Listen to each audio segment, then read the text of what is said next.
happening. Dan McRae on ABC Southern Queensland. News coming up in 25 minutes. That'll be the 8 o'clock news.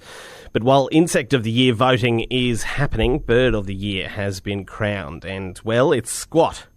It often stares at people and it's incredibly popular. No, I'm not talking about myself in high school.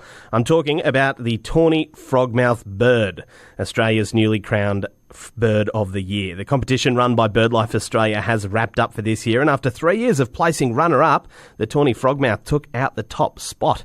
I always think it's nice to see a forever bridesmaid don the dress for once. So here to tell us a bit more about this enigmatic fellow is project coordinator for the Birds on Farm project for BirdLife Australia and ornithologist Scott McPhee. Scott, good morning to you. I suppose first up, what's your personal relationship with the Tawny frogmouth? Is it a bird you enjoy?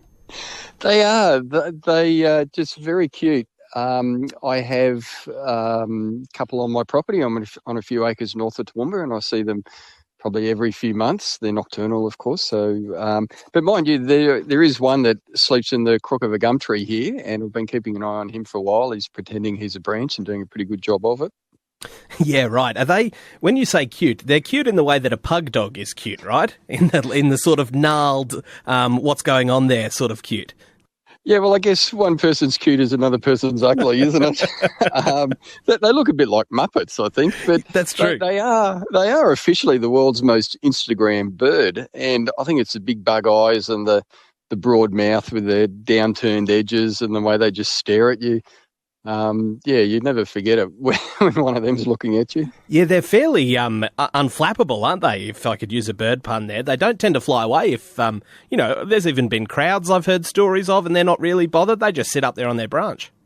Yeah, it is pretty strange. In the day, they're not keen to move at all. They will kind of squint through their eyes and keep an eye on you, but they won't open. There's something wrong if they open their eyes all the way up. So they don't move much in the day, but yeah, at night time, it's funny if you get one just in your torch, but don't shine your torch directly at it, just the edge of the light. You can get quite close to them, and yeah, it's just some birds have a very flighty nature.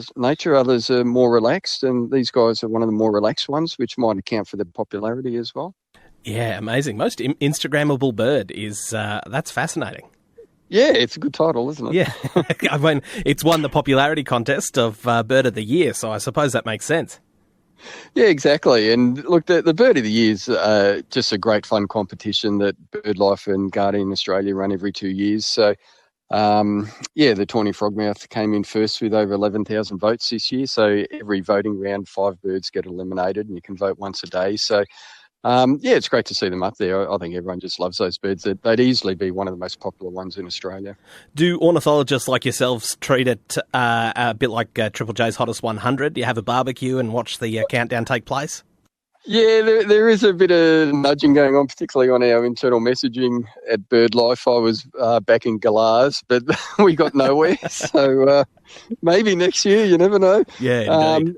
And, you don't want to take any bird for granted. That's the thing. A common bird, and Tawny frogmouths are quite common, even though you may not see them, but they're spread out right across Australia. But you just can't take anything for granted. And we've got 164 Australian birds are now threatened, and that's almost a quarter of our Australian birds. So even though there's a high population of Tawny frogmouths, habitat destruction and clearing, they need the big trees to sleep in and to build their nests in, and it's breeding time at the moment. You might see some fairly high up, probably at least 5 metres off the ground, 5 to 10 metres, and the males sit on the nests in the day and the females at night. So you'll probably see a male sitting on a nest that'll be a few inches high, and then he'll be trying to look like a horizontal branch at that stage. Well, it's important to remember that we really shouldn't wait till something's endangered to start caring about its population numbers.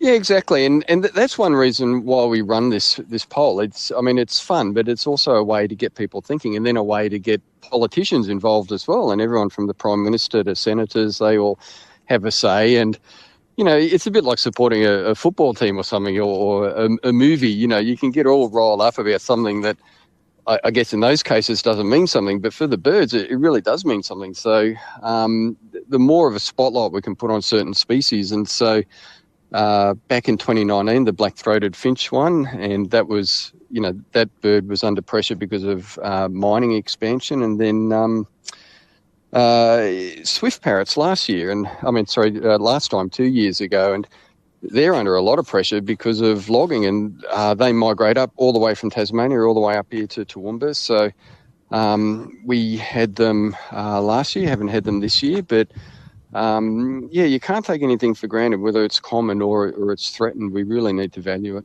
Yeah, well, my votes were, if you were wondering, Scott, either the male fairy wren. I'm a big fan. Yes. They're very charismatic. Or the brolga, which I only saw for the first time this year when I went out west, which I was just blown away by. Yeah. Well, I mean, any large bird really gets your imagination, and then if you see them dancing, that's another thing too. But you'll be pleased to know the superb fairy wrens won in 2021. There you go.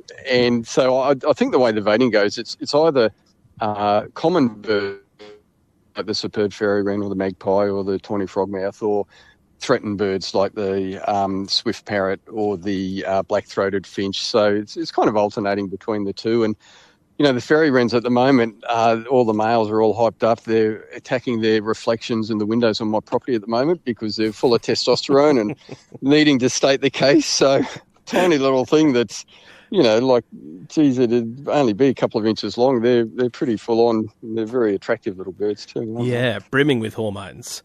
And probably the last thing I'll say, and I don't want to name any names here, but there were two presenters on ABC Southern Queensland yesterday who made a joke about, or a pun, I think, about an owl in relation to the tawny frogmouth. But I'll just give you an opportunity to put them on blast for a second, if you like.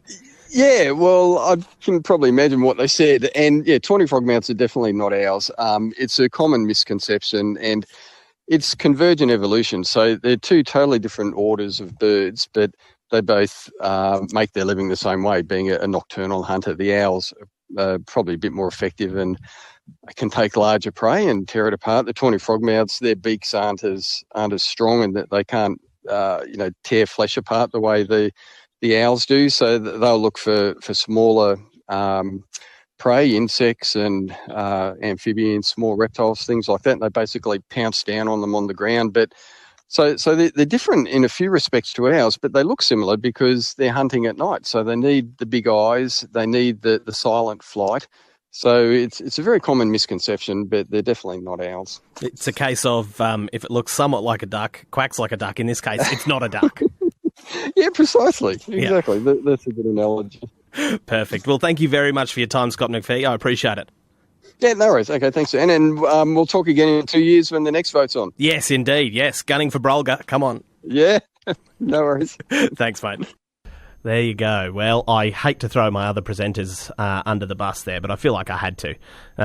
Just remind everyone, not an owl. I would never say that. That would be crazy. ABC Southern Queensland news coming up in about 18 minutes' time.